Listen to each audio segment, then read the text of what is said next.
Petrol பம்பை கண்டுபிடித்தவர் ஒரு மேதை. இந்த பெட்ரோல் பங்க் இல்லாவிட்டால் நிறைய பெட்ரோல் வீணாகி இருக்கும். ஏனென்றால் அந்த காலங்களில் பெட்ரோல் பம்ப்களில் ஒரு விசித்திரமான பிரச்சனை இருந்தது.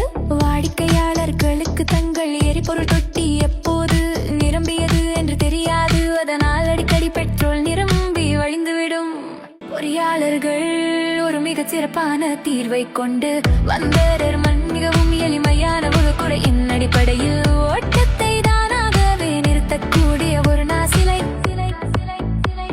அவர்கள் வடிவமைத்தனர். இப்போது வாடிக்கையாளர் தங்கள் கார்களை எரிபொருள் நிரப்பும் போது பெட்ரோல் பல குழாய்கள் மற்றும் வடிகட்டிகள் வழியாக சென்று நாசிலை அடைக்கிறது. அடுத்து காரின் எரிபொருள் தொட்டியில் இருந்து காற்றை உள்ளிழுத்து அதை ஒரு மின்படல அறைக்கு அனுப்பும் ஒரு மெல்லிய குழாய் உள்ளது. நீங்கள் கிளிக்கை இழுத்தவுடன் பெட்ரோல் பாயத் தொடங்குகிறது. ஆனால் இந்த குழாயின் நுனி பெட்ரோலுக்குள் மூழ்கும் போது காற்றோட்டம் நின்று விழுகிறது. இது வெற்றிடத்தை உருவாக்குகிறது. இது உடனடியாக 3 சிறிய பந்துகளை மையோக்கி நோக்கி இழுக்கிறது. இந்த பந்துகள் பின்னர் சிக்கரை விடுவித்து பெட்ரோல் ஓட்டம் தானாகவே நின்று விடுகிறது.